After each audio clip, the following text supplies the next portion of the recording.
Evening, all. Well, well. Um, what can I say? But we'll get into that in a moment. Um, First of all, welcome, one and all, to as always, the Wednesday live stream, where we talk about this week's bit of politics. Now, I did start, obviously, advertising the stream that we would be covering Michael Heaver, especially after last week's video with him. I thought maybe this guy deserves a proper full look at, to be discussed. Oh yeah, also I've just realized I'm wearing a green shirt as well. So yeah, I've really coordinated today. I've really coordinated today. um so as always, what a day it's been. Like I say, we were going to cover Michael Heaver. Not today. Well, we are going to cover him. However, we're going to cover obviously the events that have pretty much folded within the past day or so, that have pretty much led to the pressure that has now been piling on Boris Johnson to resign. And I'll say this now, I am very surprised Boris has survived.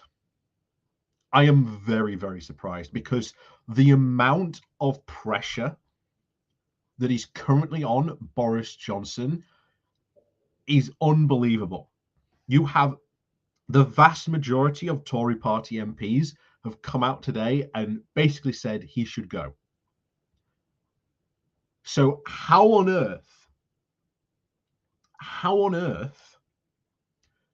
like, he is surviving at this moment in time is unbelievable. But I think, and I said it before in today's video, we are well and truly on Boris watch. Anything could happen in the next 24 to 48 hours, literally. He could resign. The 1922 committee could get the MPs backing a vote of no confidence in him. We literally don't know. But it gets even worse, because I think just moments ago, in fact, it's just come out that Priti Patel, of all people, recently went to back Boris.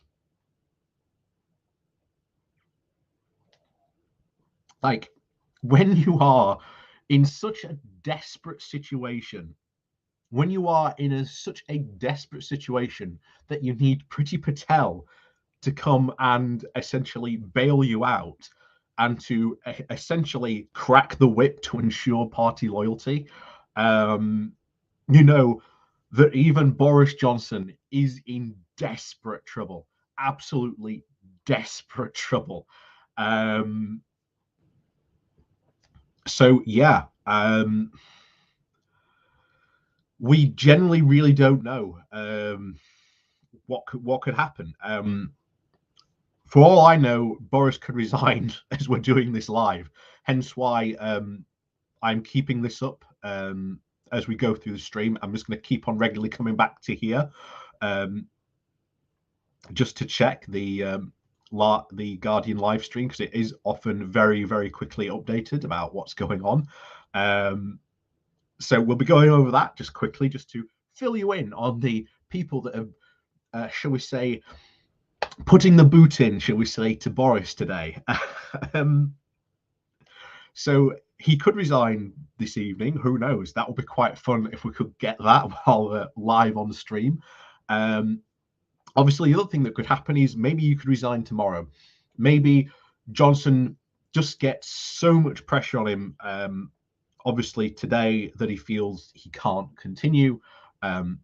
Many Tory MPs have been voicing that thought today. So it's, what is it? Is it Stingray? I think it's Stingray. What is it? Anything could happen in the next 60 minutes. I doubt it's going to be. I'd say touch wood, but you know, predictions come true sometimes. Imagine if, you know, anything could happen in the next 60 minutes. So hey, anything's possible, right? But before we continue on to get into some of these people pushing for Johnson to go, we're just going to go over chat in a bit to say hello to you all. But while you are there, please do remember to hit that like and share button. It does help out massively. It gets more people into the stream and obviously lets more people in, and you know, they come and have a fun with us, and you know, it's all a good time. And of course, down below there are links to my Patreon page and a donation link called Buy Me Coffee, where you can, well, buy me coffee. And as always, thank you very much to all those people who do support the channel through either that or Patreon. So let's say hello to the people in chat then, shall we? So Adam Abel, hello to you. Cathal OG, evening to you. Owl Tarol, learn German. Most people here are from Germany. Guten Abend, mein Freund. Das ist good stream. Again, I did German in secondary school, but it's very limited. My German is very limited.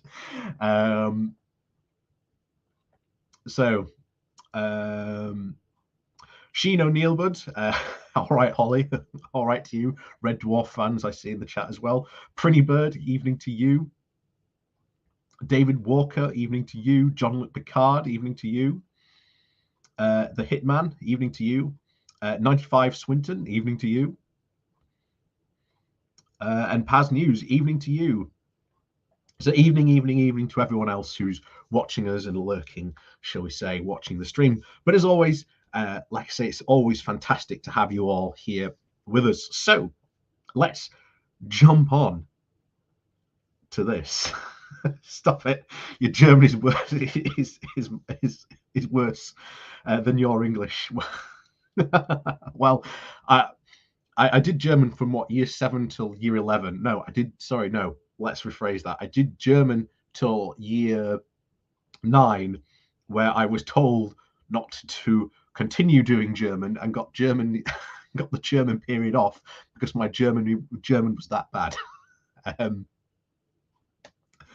Yeah, I don't know. I always felt that if I was going to learn a language, I had to be able to learn or have someone who could teach me to speak it and listen.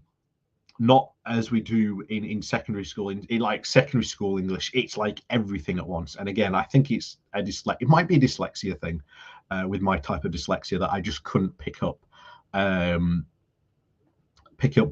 language, what we were doing so fast, unfortunately. But hey, never mind. Maybe one day I'll have another crack at trying to learn a second language. But hey, there we go. That's a topic for another day, maybe. So anyway, let's dive into this, because the pressure on Boris at the moment, is absolutely huge. Like Prime Minister's PMQs today was absolutely a bloodbath. It was an absolute slaughtering. You could pretty much see every single Tory behind Boris Johnson sharpening their knives, ready to go, because they knew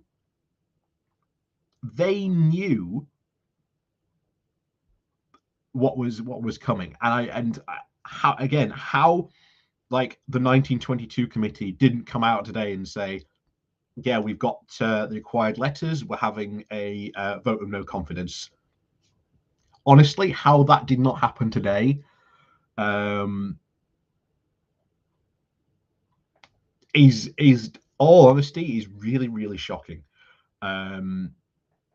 because the number of, like I say, senior Tories that have come out and said, yeah, he should go, is really shocking. In fact, the one we need to look up is Theresa May, because I am surprised if Theresa May does not go putting her high heel into Boris's behind. I would be very, very surprised. In fact, let's look her up on Twitter. I see if she's released anything on there. Because honestly, if there's one person who's who would just be so salivating, waiting for this perfect moment for revenge, you'd think it would be Theresa May. Let's have a look. Has she released anything?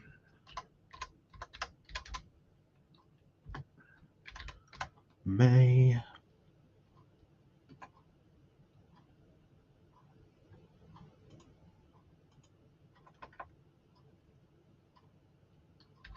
There we are, Theresa May.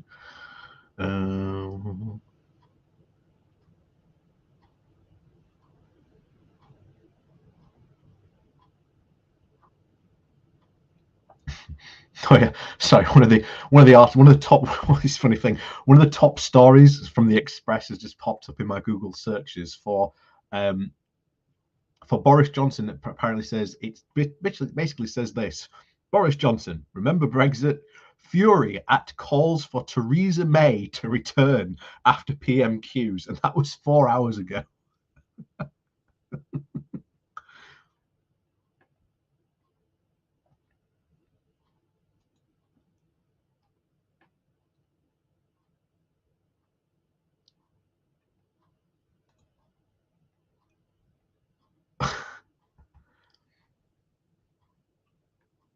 Oh yes, does look like there was some activity on there. 1 minute, let's get these up.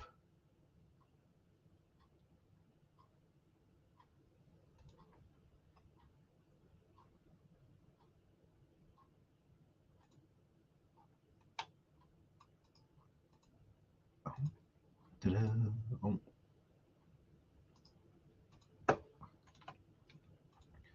So I'm really shocked she hasn't done anything. And she released a statement though on Twitter. What she said on Twitter.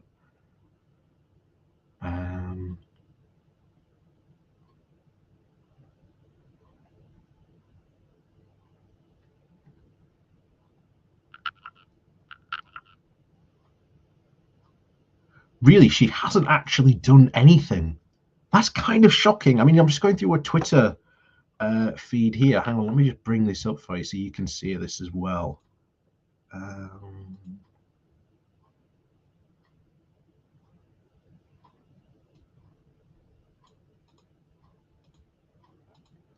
Here we are. Let's get her Twitter up so you can see it.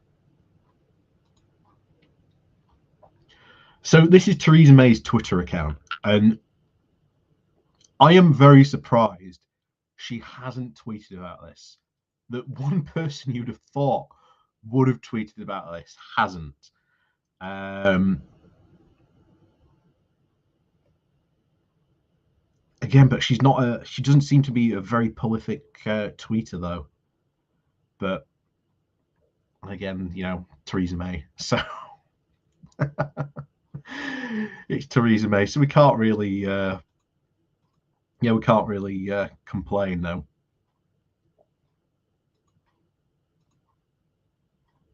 Let's go back to. Let's dive into what some of these senior Tories have been saying, because honestly, I'll keep on saying it. I'm really surprised. I am really surprised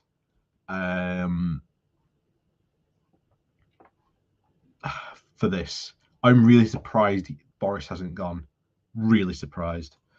I don't think it's been updated. 32 minutes ago, the last update. Let's just refresh just to check. So this one, again, one of the big ones, William Ragg. Again, chair of the Public Administration and Constitutional Affairs Committee, and of course, vice chair of the backbench Conservative 1922 Committee Executive. So the fact that he's calling for Boris Johnson to go as well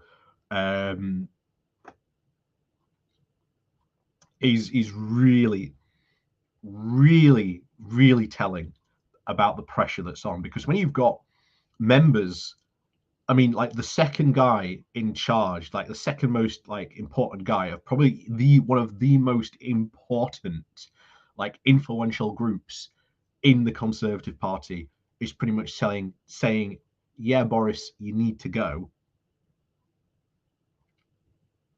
Yeah, Boris is in trouble.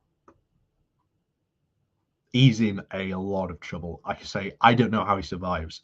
I'll be very surprised if he managed to survive to the weekend. But then again, I've said this before. I have said this before about Boris surviving all this. So we'll have to, we'll literally, as always, have to wait and see what happens. Let's see what else he had to say. So, has joined saying that Boris Johnson should quit. In an interview with the PM programme, he said this: "Unfortunately, I wasn't reassured by what Johnson said at PMQs. I fear this is simply going to be a continuing distraction for the good governance of the country. And I'm particularly concerned as a Conservative MP with interest for the country, my constituency, and the Conservative Party that a series of unforced errors on matters of integrity are deeply damaging the perception of my colleagues and the party, and that this is deeply unfair to them. As colleagues are saying to one another and off the record, I sadly think that the Prime Minister's position is untenable." And that's another thing that I think he's brought up, which I think has been echoed by a lot of Tory MPs throughout the day. They are desperately, desperately trying to distance themselves from this situation. Desperately trying to remove themselves from the situation, because that's the key phrase that he says here. So, deeply damaging to the perception of my colleagues and the party. So, like I say, I don't know how Boris Johnson is going to survive for too much longer, considering now that the perception among the Tory MPs is he is not only damaging himself, he is damaging the party, and he is damaging other Conservative MPs.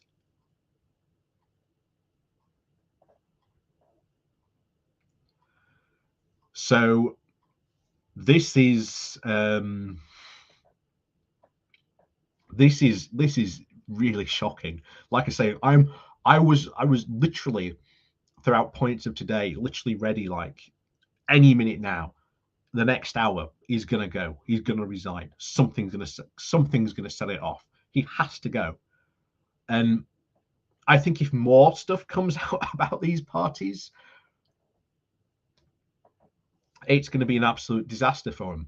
Like again, his position is already said here by the chief executive of the 1922 committee, one of the most important like Tory backbench group, is saying, yeah, you're going to go because you're damaging my fellow colleagues and you're damaging the party.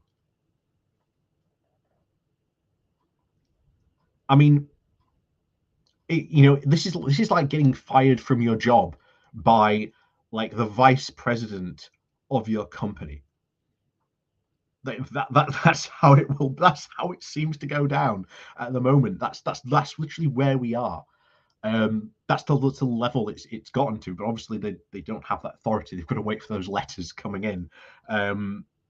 Whether these letters are going to come in or not,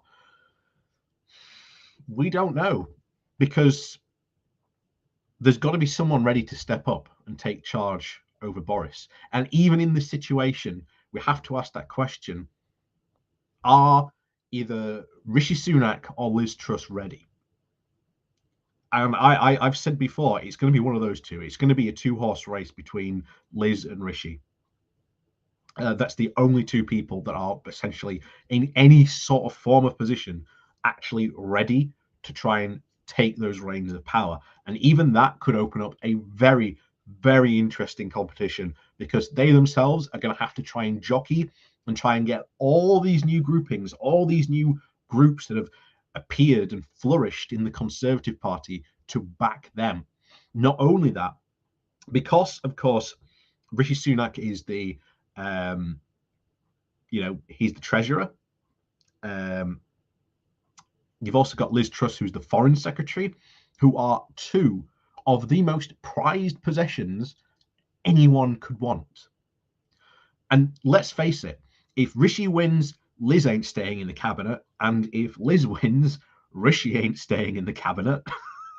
So those two positions are up for grabs and will be used as bargaining tools to say, hey, vote for me and you'll become the new foreign secretary. Vote for me and you'll be the new chancellor. This next Tory leadership election is going to be one of the most craziest runs for a leadership election in the Tory party we have ever seen in history. It's going to be wild. It is going to be absolutely wild. I can tell you that now. So anyway, what else did he say here? Ragg also said that the party should take the initiative instead of leaving it to Sue Gray, the civil servant, leading the Partygate inquiry to effectively decide the PM's fate, he added. So I don't believe it should be left to the findings of a civil servant to determine the future of the Prime Minister, and indeed who governs this country. I think it is for the Conservative Party, if not the Prime Minister, in fact, to make that decision and to realise what is in the best interest so that we can move forward both as a party and a country. So part of the reason why I don't think letters have gone flying yet, I think a lot of Conservatives are seriously of the opinion that somehow Boris is going to do the right thing. And yes, I can hear you laughing from the other side of the screen. Boris doing the right thing. Not likely. Not likely at all. This is incredibly unlikely. Boris doing this,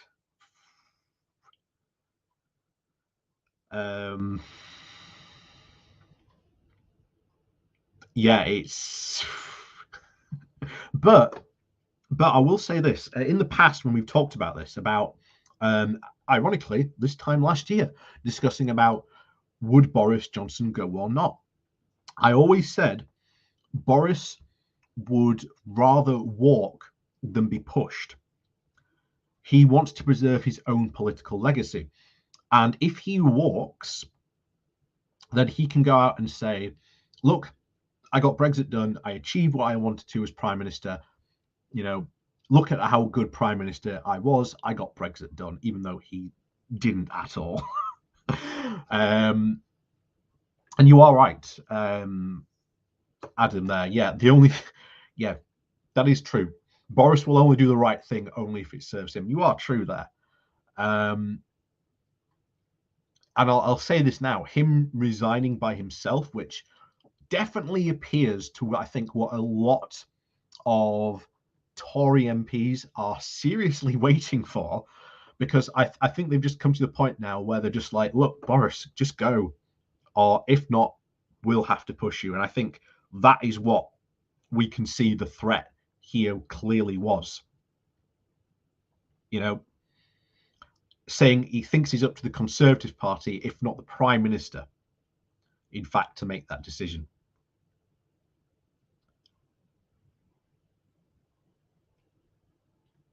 So, yeah, easily one of the biggest voices about this coming through.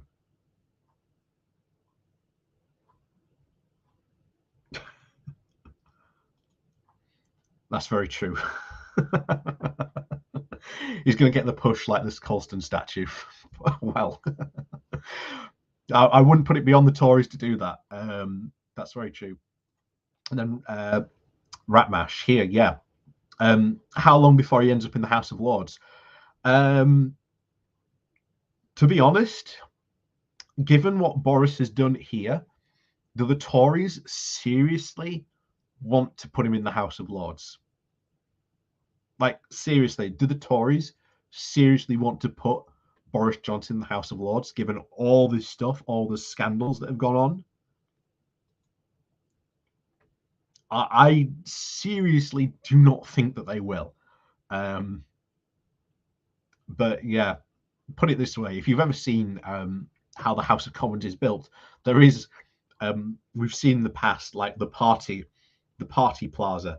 I wouldn't be surprised if the Tory MPs get that desperate. They say, "Hey, Boris, there's a party on the plaza," and then give him the old heave ho right into the Thames. It's possible, but hey, well, more, it's not very likely that scenario would happen. But I think that the desperation, I think, to get rid of him will be what drives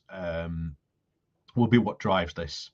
It's going to be what drives this. It has to be what pushes him out.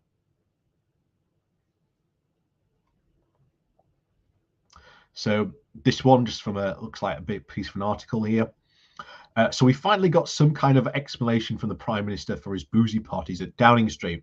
And it turns out that Boris Johnson wants us to believe that Boris Johnson thinks that Boris Johnson is categorically stupid, and that the British public are equally as half-witted enough to believe any old lies he happens to come up with.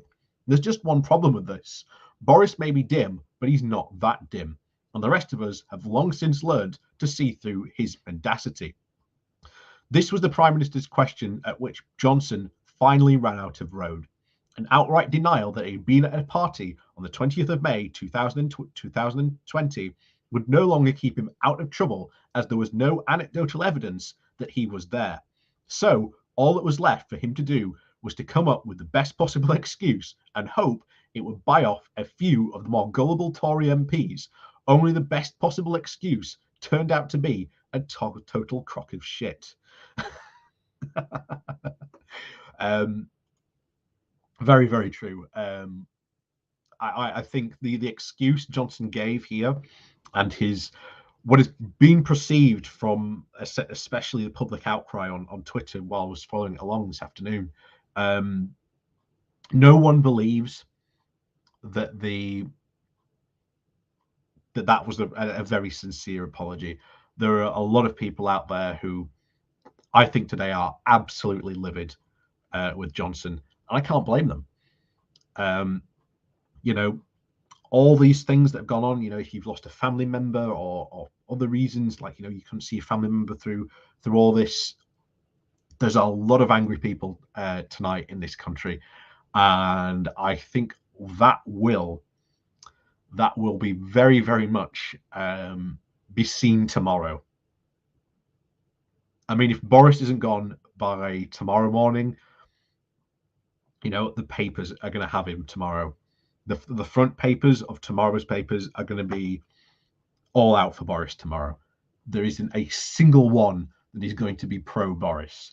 No editor of any newspaper tomorrow in their right mind is going to defend Boris Johnson tomorrow. They will all be calling for Boris to go. Every single one of them. So, like I say, in this sort of turn of events, we've just got to sort of wait and see what happens. Everything now at the moment, the ball is well and truly firmly with the rest of the Tory party. As we just said early today from that senior Tory from the 1922 committee, it's all up to them to decide what happens. And the thing is, the longer they keep Boris in, the more damage it not only does to the rest of the Conservatives, but it also does the rest of the damage to the Conservative Party as well going forward. Oh, David Falconer. Oh, thank you very much. Boris is a disgrace to humanity and a symptom of the decline in the state of British morality. Very true. But thank you very much for your support there, David. But yeah, It's how long does he survive for? How long can he survive for now? Boris, I'll say it before, Boris has a massive reputation for surviving scandals that would have, should we say, killed off far, far better, more competent politicians than him. So can he survive? Should he survive? Who knows? Who knows? Oh, very Crew, greetings to you. But yeah, I've been very shocked that I've said this throughout the day, how Boris hasn't jumped today is beyond me. But if he goes tomorrow, that won't surprise me either. But to be honest, any longer than that, because I would not be surprised if, shall we say, Dominic Cummings has more emails or photos or even videos to leak.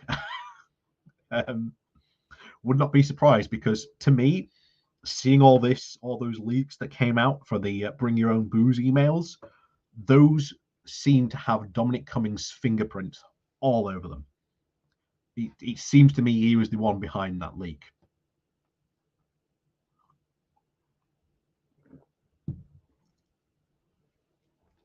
So let's have a look. 9 minutes ago. I don't think there's been. Oh, we've gone through that. Here we are. Here we have the this is what's been going on very recently. So it looks as though those Tories who are part of Boris Johnson's inner circle are doing their utmost to try and rally the troops, as the business secretary Kirsty Katang joined Priti Patel and Jacob Rees-Mogg in calling for Tory MPs to stand by the Prime Minister. Sky's deputy news editor, Sam Coates, has tweeted another screenshot from the now infamous Tory WhatsApp group, safe in the knowledge that every contribution is to be shared with the media. It's no wonder they simply didn't cut out the middleman and have these carefully worded exchanges direct on Twitter. But anyway, Katang has echoed his colleagues in saying that they need to let the investigation continue before reeling off a list of Conservative priorities for the next election, which he predicted will take place in 2 years. This is what he wrote. I know a lot is going on. PM absolutely right to apologise, and we need to let the investigation complete its work. But we have a really important job to do in the next 2 years before GE, general election. So what? 2023, 2024. So pretty much now all the Tories potentially are saying there's going to be a general election in 2024. Very interesting to bear that in mind for essentially future planning to prepare for the next general election. During the next 2 years before the GE, need to keep the economy open. Well, that all really depends on the pandemic, doesn't it? Billions going into levelling up. Not likely, not from what we've seen at the moment. New nuclear, again, you'll have to pay for it, and doesn't look like Sunak's been, should we say, ready to open that wallet.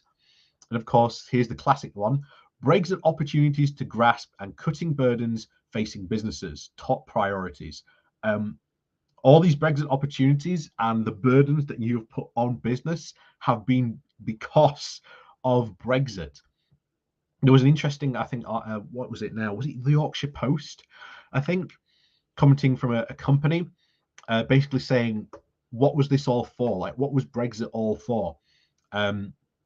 Basically saying that we've now gone back to the 1970s, and that he didn't like the EU much, but at least we had it better off with the EU than we do now. I mean, but that's the state of Brexit. But again, if you follow this channel, you know just how bad Brexit really is going. Oof. Yeah, let's continue this. So this is the tweet that he sent out. An NHS doctor has described Boris Johnson's apology as insulting, as she recalled how she was sweating while working in full PPE around the same time that event took place. Dr. Salia Hashim, who lost her father to COVID in the pandemic, says she believes the Prime Minister's situation is untenable. The doctor is currently on a clinical break and doing a PhD at Cambridge. She's working at a hospital in Bangor in Wales in the early part of the COVID crisis, the PA media reported. Dr. Ansham said for anyone to suggest that people in government were, quote, working so super hard they were absolutely needed to go out and have a bit of time and a bit of a group to bring your own bottle gathering in the private gardens of Downing Street is actually so super insulting. Yeah. This is you can literally just roll these out. I mean, I'm surprised these aren't all over, and these are going to be all over the news tomorrow as well. I guarantee you there are a ton of journalists going around Twitter, Facebook, and trying to get all these people together tomorrow to literally have a complete newsreel to rattle it off to say, I find this incredibly insulting. But that's tomorrow's newspapers.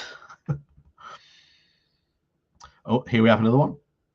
The Shadow Home Secretary, Yvette Cooper, has seized upon a leaked message from Priti Patel urging other Tory MPs in the WhatsApp group to get behind Boris Johnson.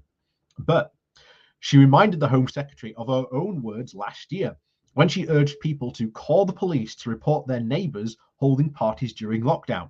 She wrote on Twitter, in September of 2020, Patel said that she'd called police to report neighbours holding parties. Today, she's defending Boris Johnson for admitting just doing that. As Home Secretary, she's responsible for upholding the rule of law for all, not the rule for your mates and another rule for everyone else. So, new update. Oh, no. I got all excited there when I saw an update. But yes, completely agree. Boris Johnson is a dead Prime Minister walking. His days are well and truly numbered. And as we've seen here before, there's lots of Conservative MPs thinking that Boris is going to do the right thing, pardon me, and walk. Again, when has Boris Johnson ever done the right thing? He's not. There is literally going to have to be a group of MPs that walk into his office and just say, look, resign or we'll do it for you. That is literally what is going to happen.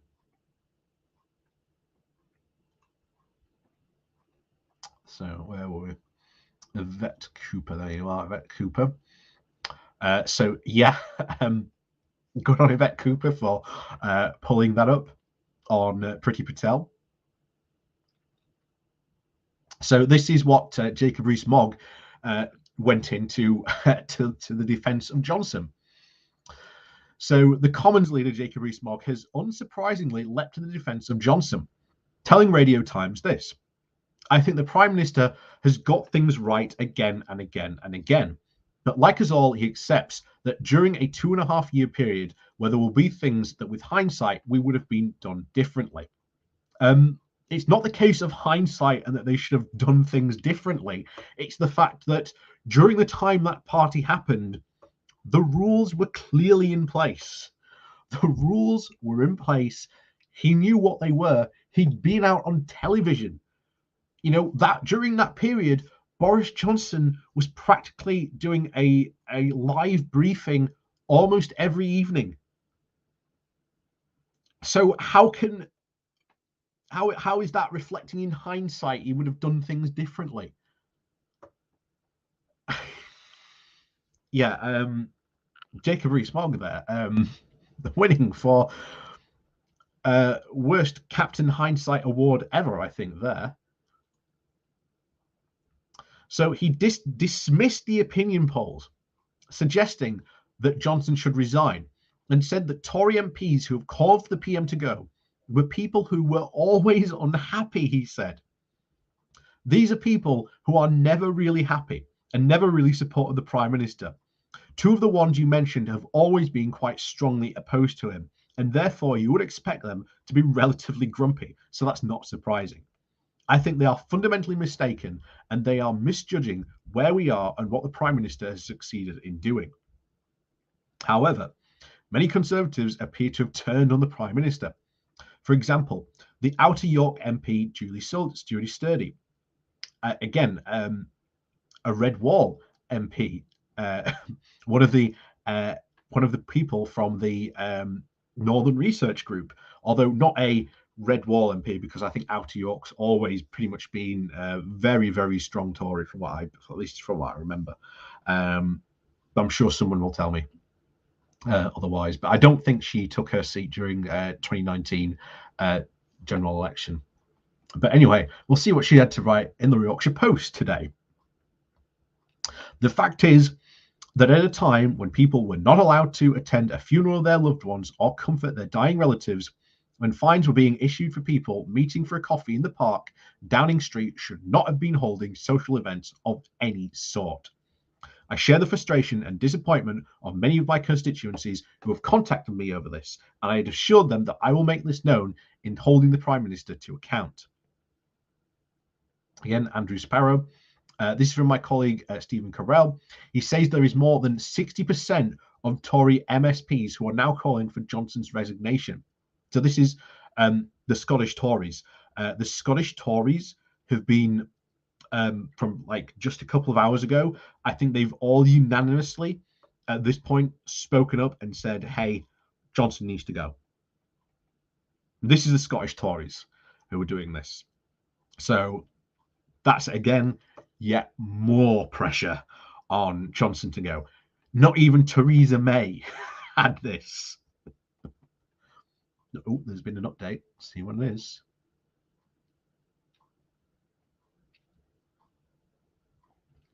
Oh, so I have some people reacting to Boris Johnson's constituency. So on the streets of Uxbridge and South Ruislip, where Boris Johnson has been MP since 2015, people expressed disappointment and called for the Prime Minister to face a police investigation and penalties for breaking lockdown rules. But should he quit? Not a chance. While most voters who spoke to The Guardian in the West London constituency expressed their frustration and anger with the actions they perceived as unfair, some regular Conservative voters said they would remain loyal to the Prime Minister, while others were sceptical about the alternatives.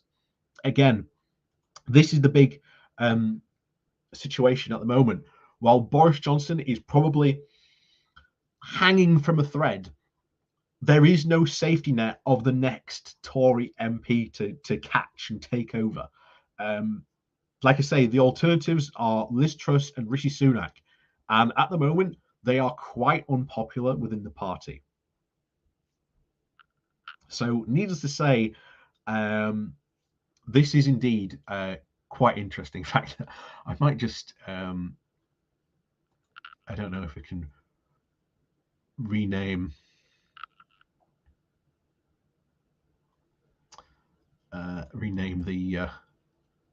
the stream while we're here.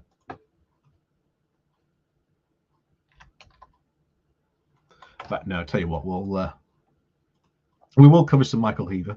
It'd be nice little side trip. But like I say, I'll keep this up and running. And like I say, while I am covering Michael, there's been another update. God, I bet these are going to come in thick and fast.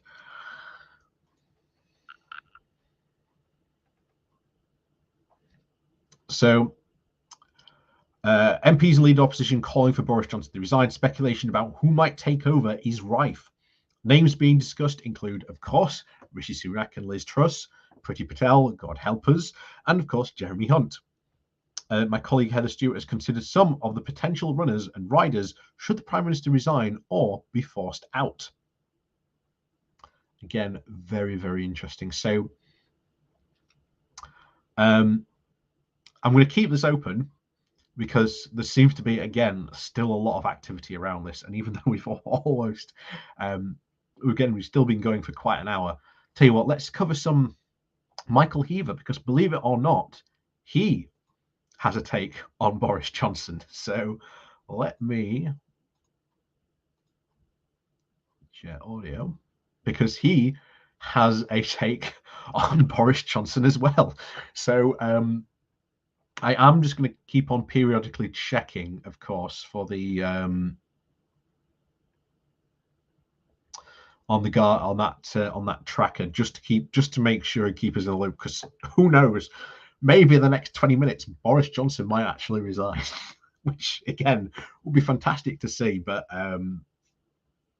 we'll have to wait and see. But with the amount of pressure he's under, my word. So bear this in mind that Boris Johnson won't resign. Let's see what Michael has to say about all this. Hi, guy. It's so weird when he says that. So yeah, absolute pressure has mounted on Boris Johnson, as you can say here. An absolute mountain of pressure on Boris here. You know, who can say? In fact, tell you what, we'll do this, then we'll go back to Boris, because I want this as a quick break, because we'll go over that who will replace Johnson, because it's always good to go over, just to keep you informed. So, of course, Boris Johnson says he won't resign. What's Michael got to say about all this? Is he going to simp for Boris? Is he going to support him? Is he going to keep him? Or is he going to let him go? We're going to have to wait and see what he has to say about all this. I hope you are well. And absolutely no doubt now that Boris Johnson is under huge pressure. Several polls that have been out showing a level of public support calling for Boris Johnson to resign, which of course will trouble the government. And this following, of course, what's been referred to as further revelations in Partygate. Boris Johnson facing calls from opposition politicians to resign as Prime Minister. This, of course, after the revelation that around 100 staff members invited to a Bring Your Own Booze drinks event at Downing Street in May 2020. Now, while we'll go into so we know all this, on what the British public think about Boris Johnson resigning, I certainly think that it's unlikely that Boris Johnson will resign. I still think it's more likely than not, actually, that Boris Johnson will lead the Conservatives into the next general election. And so he's definitely standing by Boris. So Michael here is definitely standing by Boris on this one. Brave man, definitely sailing against the wind there. But then again, this is a guy who is this is going to be some. I think we might have to cover this guy more in depth another time. This might be next week. Like I say, I did not expect all this to happen. So these are the things that happen sometimes. I'm going to have to change the thumbnail and everything. Although not too much. We might be able to change it. Yeah. So yeah, we'll carry on this, but yeah, he's definitely bizarrely standing by Johnson, considering that many of his, shall we say, Conservative colleagues, and even many people in his own Conservative Party, as we've just seen, are calling for that exact opposite thing. It would be interesting to see what his reasoning for that exactly should be. So today we had the apology from Boris Johnson, and after a pretty tense Prime Minister's questions, you actually had a senior Conservative MP contacting the journalist Sebastian Payne saying, I think he's made it worse. He admitted he was president and tried to pass it off as a work party whitewash. Now, of course, we remember the times of Theresa May's dramatic leadership where she was deeply, deeply unpopular, not only in the country as Prime Minister, but within the Conservative Party, and of course faced leadership challenges. In terms of where Boris Johnson's standing is, I don't think it's anywhere near that level yet in terms of his support among Conservatives. He doesn't think it's anywhere near that level. We've just gone over a statement from the vice chair of the 1922 committee saying that Boris Johnson should go, and if not, it is then up to the Conservative Party, if not the Prime Minister, to make that decision. I think we can safely say, Michael, you are completely out of touch here. I think you're very much a Boris stan here, but you're definitely backing the wrong horse here, Michael. You're backing the wrong horse here. Conservative MPs. After Prime Minister's questions, for instance, you had Christopher Chope come out and speak supportively after Boris Johnson's apology. Well, it was certainly an apology. I've never heard such an abject apology from a government minister in my 30 plus years in this place. And was it sincere? Yes, I think it was genuinely sincere. And that's not what the reaction on Twitter was when that happened. The overwhelming consensus was that I was not a sincere apology. I think that the Prime Minister showed contrition, and he realised that he had done the wrong thing in not intervening at the time and all the rest of it. So I think that when somebody makes an apology like that, then reasonable people accept the apology, obviously with the caveat that this is continuing because there's a continuing inquiry, and he has said that when that inquiry is concluded, then the findings will be published and there will be an opportunity for a further discussion. But in the short term, I think that this is a monumental relief to myself and lots of other colleagues, because we didn't think he'd be able to carry on if he didn't answer the basic question as to whether or not he was there. And he has answered that question now. However, on the other again, yeah, you're out of step here, Michael. Again, you are not even mentioning the guy from the 1922 committee, a guy who is far more influential than the MP you've just cited there. Far more influential. He's going to go. He's going to go. He cannot last. Oh, thank you very much. Thank you very much, Verticu there.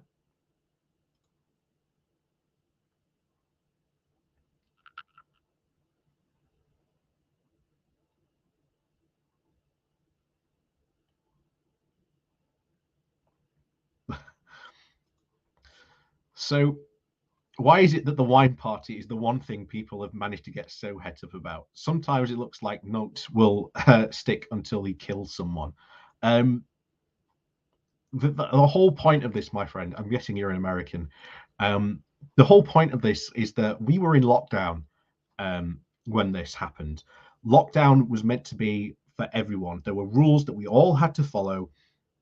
And essentially, it looks like there was one rule for Boris Johnson and his chums, another for the rest of us. Boris Johnson broke those rules.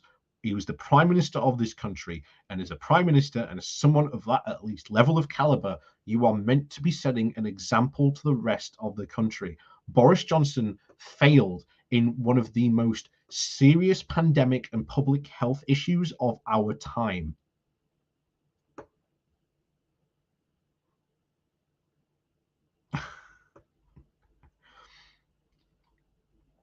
So you know he's bad, but he's been that every day of his life. It's odd that this time has just set people off. People have died. People have lost family members. People have had to go to funerals on Zoom because of this. They were following the rules. Boris Johnson wasn't. And as we've been saying before, the big thing and the big sticking thing here has been one rule for them, another for everyone else. And that has been really, truly cemented in all this. He can't survive this. Like, he literally cannot survive this.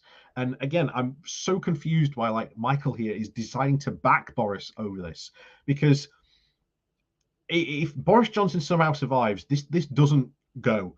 This stays with him right through to the next general election, something that every single political opponent is going to throw at him. It will damage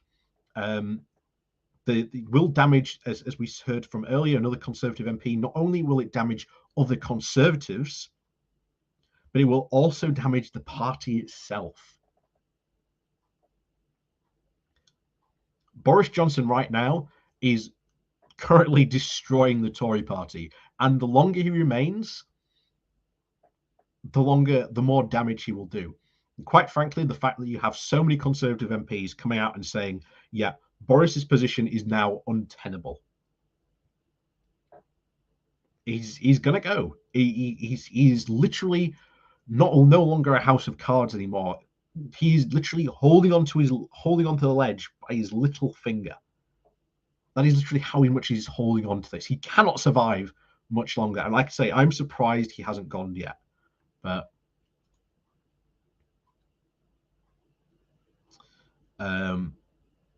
we'll see what happens. No, I'm just checking now. There's been another update, but nope. Not resigned yet. Again, I keep on checking that page just to check. Like I say, this would be so funny if he resigns now. And I could just go, Michael, you said he won't resign, but he resigned. The side of the spectrum, you've had another Conservative MP, Sir Roger Gale, say that politically the PM is a dead man walking, telling the BBC's Radio 4, what the PM has said today has left people, in an impossible situation. It is going to have to be the work of the 1922 committee to determine precisely how we proceed. And of course, exactly. This is what I was just saying. He's become so unpopular now in his own party that even other Tory MPs are like, what on earth do we do? I'm getting letters, phone calls, emails telling my constituents I need to hold Boris accountable. If Tory MPs won't hold Boris accountable, then guess what? Guess I will vote Tory, not Tory. Guess I'll vote Labour, and have Keir Starmer replace him. Or I'll vote Lib Dem. And they'll hold him accountable. So this is putting Tory MPs in an unenviable position of supreme pressure by other people in their party. There can be a leadership contest triggered if enough letters go in from Conservative MPs calling for a change of leadership. Now, I don't think you're going to see that happen yet. There may be more revelations to come. Who knows? The situation may change. My feeling at the moment is that you will not see a leadership challenge until at least after the upcoming May elections. And make no mistake, I think you absolutely will. I think the amount of anger you are seeing, not just from the general public, but from Tory MPs as well, is very telling. Very, very telling. And remember, Theresa May only quit because after the third time she tried to pass her Brexit withdrawal bill, it didn't go through. And remember, the Brexiteers could have had Brexit at any time they wanted by voting for Theresa May's Brexit bill. But they didn't. So, and Boris is now in the position where December was incredibly bad for the Conservatives, incredibly bad. You had the by-election, you had practically being defeated and having to rely on Labour to pass through basic public health provisions. It's gone. The Boris Johnson party bus, it has lost its driver and it is about to go over a cliff, and all the passengers know it, and they're desperately looking for a way off the bus. And I don't know how he survives this. I really don't know how he survives this. But apparently, Michael seemed to sure that he will, and that this will be after the May elections. The thing is, if Boris stays in for the May elections, he's going to get an absolute kicking. The Tories are in for an absolute kicking at the May elections if this happens. About it, the press coverage, the government taking a hammering once again. I'm sure this will have a big impact on the Conservatives' poll ratings, which may cause Conservative MPs to get jitters. Of course, we saw a recent poll that showed currently 100 Conservative MPs would lose their seats. But the Telegraph had the front page of Johnson losing Tory support. The Sun front page about the PM lying low. Someone else who was lying low, you may have noticed, Rishi. Tomorrow, I guarantee you,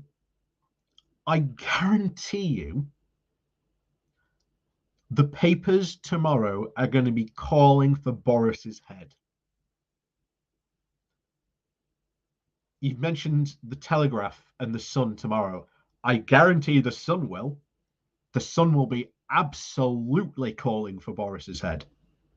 The Telegraph will probably do it in a far nicer way. But anyway, that's enough of Michael today. Maybe we'll cover him properly another time again, maybe next week. But yeah, let's cover this because this is something to cover. Who's going to replace him? Who might replace him? We talked about this before, obviously. Liz Truss and Rishi Sunak are the front runners. But the problem is, many Tory Conservative MPs do have their problems with both of these candidates, and it will pretty much be some big promises being made to lots of essentially these new groupings in the party. And like I say, the Foreign Secretary and the Chancellor position are going to be up for grabs, because there is no way that if Liz wins, that she's keeping Rishi as a Chancellor, and if Rishi wins, there is no way that he is keeping Liz as his Foreign Secretary. And those two are incredibly powerful and influential positions, and these will be offered up as the prizes. Back me in this leadership campaign, and your leader of the Northern Research Group, COVID Recovery Group, ERG, whatever, congratulations. You get to be the Foreign Secretary. You get to be the Chancellor position. That is what is being on offered. It is going to be Liz Truss and Rishi Sunak in the candy shop, literally handing out as many sweets as they possibly can to Tory MPs, saying, vote for me, vote for me. And that's just the first round, because once we get to the final two, it will come down to not only just Tory MPs, but the members of the Tory party. And one of the big things here, if it does come down to Liz and Rishi Sunak, at the moment, Liz Truss is ahead of Rishi Sunak by at least 10 points in the last poll I saw from Conservative Home. She is just slightly more popular than Rishi Sunak. So if it does go down to a win, of course, Liz could win. But of course, we'll have to see how the race presumes and what pressures and spotlights that could be, because obviously there's going to be a lot of pressure put on these two, and they could say the wrong thing or do the wrong thing at any time, which would cause them to lose that popularity. So it's all up in the air as for who could indeed replace Johnson at this time. But make no mistake, it's Liz and Rishi who are the two front runners. And of course, the dark horse bets, if you really want to do some like 100 to odds long betting, then not Michael Gove, Matt Hancock, that's him. I always forget, really bad with names. Matt Hancock is the 100 to 1 odd long bet. So yeah, that could be very, very interesting if he wins. But that will literally be a tale in itself if he somehow manages to win the Conservative leadership election. So let's see what they have to say on this. So, with MPs and leader of the opposition both calling for Boris Johnson to resign, speculation about who may take over is now rife. Here are some of the potential runners and riders who should the Prime Minister resign or be forced out. So first up, Liz Truss. Despite being a former Remainer, the 46-year-old Foreign Secretary is the darling of the Conservatives' grassroots, regularly topping the poll of party members carried out on the Conservative Home website. Fans love her rhetoric, which is why it is heavy on liberty, free trade, and patriotism, and credit her with signing a slew of post-Brexit trade deals. Of course, these weren't post-Brexit trade deals. They were rollover deals. Again, we've been over that before. Again, it's just public perception. She has a very carefully honed public image, helped by her lavish use of taxpayer-funded government photographers, including recently having herself pictured Margaret Thatcher style on top of a tank. Rishi Sunak, Chancellor 41, was for some time regarded as the forerunner to replace Johnson, but his popularity has slipped of late among Tory members, who will ultimately make the final decision. Sunak is the son of an Indian immigrant from East Africa, a doctor and a pharmacist, who sent him to Winchester, the very prestigious private school. He worked in the city before entering politics and takes a market-different economic approach to Johnson, favouring lower taxes and tougher public spending restraints. Sunak was obviously criticised recently for being in California as businesses were crying out for help when the Omicron wave was sent restaurants and pub bookings plunging. Next one up, Jeremy Hunt, Foreign Secretary at 54, lost out to Johnson in the 2019 leadership contest by a clear margin, but is still regarded as a potential contender if the job falls vacant again.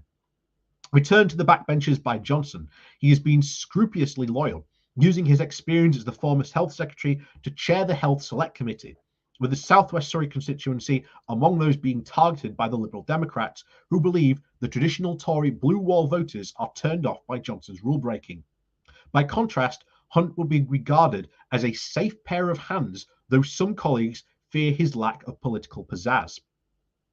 Priti Patel, again, the worst nightmare of it all. If Priti Patel somehow wins, help us all, because she has been mostly responsible for all these incredibly draconian bills that have been going through Parliament recently. The crime reform, the policing bill, the asylum bill, all very, very worrying and very, very authoritarian. Again, even more worrying. But okay, we've talked about those before. In fact, I've got a video about those tomorrow coming out. So, Priti Patel, the Home Secretary, is a very controversial figure to many, but her right-leaning views and very obtrusely tough line on immigration make her very appealing to many of the Tory membership, as well as to many like-minded MPs. An MP since 2010, Patel, at 49, has held a series of ministerial posts, but faced a 2-year exile from the front bench after being forced to resign for the Internal Development Secretary for having unofficial meetings with Israel officials. Again, remember this? And Priti Patel, at the time when she got her seat where she is now, you had security services going up and saying, "Why are you putting Patel there? She is a security risk. What are you doing?" But hey, you know, rule-breaking Patel, always breaking the rules. Paradoxically, of course, while she is an immigration hardliner, the fact that Patel overseen a period in which there has been much coverage of unofficial channel crossings by refugees and migrants could count against her. Sajid Javid, the Chancellor turned Health Secretary, came a fairly distant fourth in the race to succeed Theresa May, but is still likely to fancy his chances doing better this time. The 52-year-old, formerly investment banker and MP for Bromsgrove since 2010, officially backed Remain in the Brexit referendum, but this is not defined by that alone, and has substantially robust Tory ideology, which would appeal to many of the elements in the party, as well as a stirring backstory growing up above the family shop in Bristol. Javid left Johnson's cabinet office in spectacular fashion back in early 2020, after Number 10 tried to impose a team of advisors on him, but returned as Health Secretary back in June of 21. His current role could count against him if there is a sense that Javid has been influenced by the public health blob over the COVID rules that are unpopular among many of the Tory party MPs. Kersey Quatang, the business secretary at 46, certainly has the free marketeer credentials to appeal to key elements of the Tory party, and was a contributor, like Truss, to the 2012 tome Britannia Unchained, a handbook for the post-Thatcherite Conservatives. The first black British Conservatives to run his own government department, Quatang became the MP back in 2010, but did not thrive in the Cameron years, waiting till at least 2018 for his first junior ministerial post. The Eastbourne Eton scholar, also known as intelligent, but with an occasional tendency to speak without properly thinking, such as when in late last year he suggested that the Parliamentary Standards Commissioner Catherine Stone should step down over the case of Owen Paterson. And of course, finally up, Nadeem Zaveri.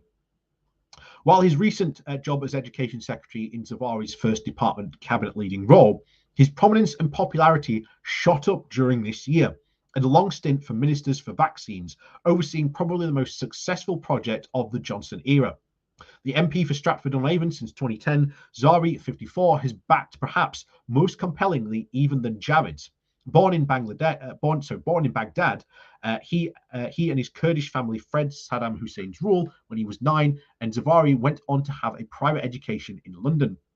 The co-founder, of course, of the forming poll firm YouGov, Zaveri has also worked extensively in the oil industry and is one of Westminster's richest MPs, owing to a significant portfolio of properties. Again, interesting to see how, again, all this rolls out. See if doesn't look like there's anything. Oh, no, there has been. Oh, no. But yeah, so far, not much, essentially. So what's going to happen now? I'd love to predict Johnson just goes. I really would. But bear in mind, this is Boris Johnson we're talking about. Boris Johnson has survived public, shall we say, scandals that have killed far more competent politicians than Johnson. So make no mistake, Johnson could survive this. He could very well survive this. The problem, of course, comes that the longer Johnson is there, the more public perception turns against the Conservative Party as well as Conservative MPs. The long-standing saying of the Labour Party, dating all the way back to this first lot of lockdown stuff, of it's one rule for them, another for us. Again, it even predates the pandemic. This goes back to the Corbyn years, this saying is finally actually starting to take some serious root. And that is worrying a lot of Conservative MPs, because they're worried they're getting tarred with the same brush. They're having emails sent to them. Why are you not holding Boris Johnson accountable? If you don't, I'll vote Labour or the Lib Dems. They're more likely to hold him to account. So we enter into a really strange time. And like I said just a moment ago, I would love to say he goes, that tomorrow Boris Johnson resigns. What are the chances of that happening? I say it's 50-50. I really do. The big thing is, of course, is that Boris Johnson does not want to be pushed. He would rather walk. So is this pressure enough on him to make him walk? There's certainly a lot of pressure on him. And if far more than there was on Theresa May to go, I'll tell you that now. And remember, Boris Johnson has been mired in scandal after scandal, and there are more coming in the scandals to come. So do not be surprised if something else happens and comes up very soon. Do not be surprised if there's yet more allegations about rule breaking from number 10. Would not surprise me. But the fact that we've had so many Conservative MPs worried about this now would not surprise me if the letters are going, or shall we say, land on the desk of the 1922 committee chairman tomorrow morning. We will definitely have to see what happens, but needless to say, keep to the old Stingray saying of anything could happen in the next 60 seconds, well, 60 seconds, 60 minutes, should we say. Who knows? Who knows? Who knows? We really don't. It could be very, very interesting, to say the least, but the newspapers tomorrow are going to be asking for Johnson's head, ultimately. all the papers are going to be asking for Johnson's head. And as I think it was someone, I think it was Cathal OG mentioned earlier on, there's of course the royal scandal brewing around Prince Andrew. So, you know, editors have got a choice tomorrow, but to be honest, the one they're going to go with is calling for Johnson's head. Oh, pardon me, I've got the hiccups.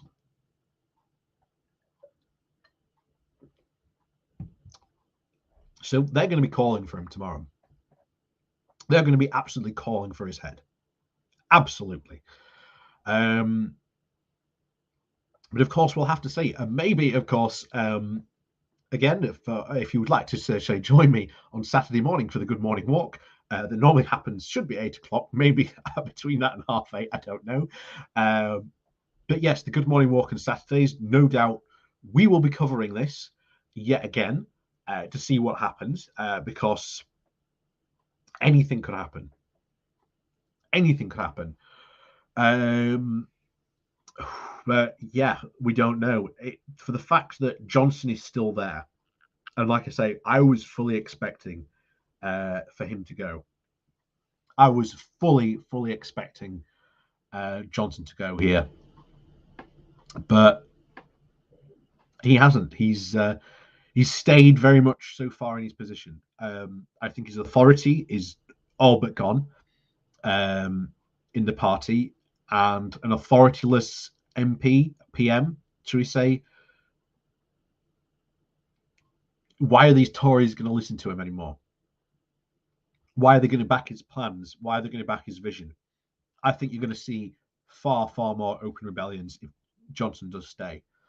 Far more open rebellions, which could essentially maybe even descend into civil war. I said last Sunday, you have now two opposing views in the Tory party. One saying that the government's plans for net zero should just be canned and got rid of completely. Again, very much the climate deniers as well, non-surprise. And then you've got another group of Tories who have said, no, actually, we do believe in the government's net zero plans. We just think that there should be a difference on the tax of how this is done, and this is sort of how we paid for it. Again, very interesting, the fact that that even came out, to say the least. But we will have to wait and see. And needless to say, tomorrow, we are still going to be on Boris watch again tomorrow, because if he hasn't gone today, it could be tomorrow. And if he doesn't go tomorrow, well, Boris Johnson has just managed to survive yet another scandal that would have absolutely torpedoed another prime minister. So with that, as always, thank you all for joining me this evening. Like I say, we were going to cover Michael Heaver, but of course that got derailed because of this. Not too surprising. Like I say, I will have to probably change the title of the video, to say the least. But yeah, very interesting, to say the least. The next tomorrow is definitely going to be interesting to see how this plays out. Like I say, set up a Google alert on your phone for Boris Johnson. No doubt it will be going off probably all day tomorrow if you do that, though. So as always, like I say, thanks for coming along, joining me this evening. Like I say, please do remember to hit that like and share button before you leave. And of course, down below, there are links to my Patreon page and a one-off link called Buy Me Coffee, where you can, well, buy me coffee. And as always, thank you very much to all those people who do support the channel, as well as the people who are in the YouTube memberships down below as well. So as always, like I say, thank you all for joining me. Look forward to seeing you all on the Good Morning Walk on Saturday, where we will no doubt maybe be discussing the fallout and the consequences of this. Who knows? Maybe Boris is gone by then. Definitely something well worth discussing. But of course, we'll have to wait and see what happens. But needless to say, the next Thursday and Friday are going to be very interesting days to watch to see what happens. But as always, thank you for watching, and we'll see you all very soon.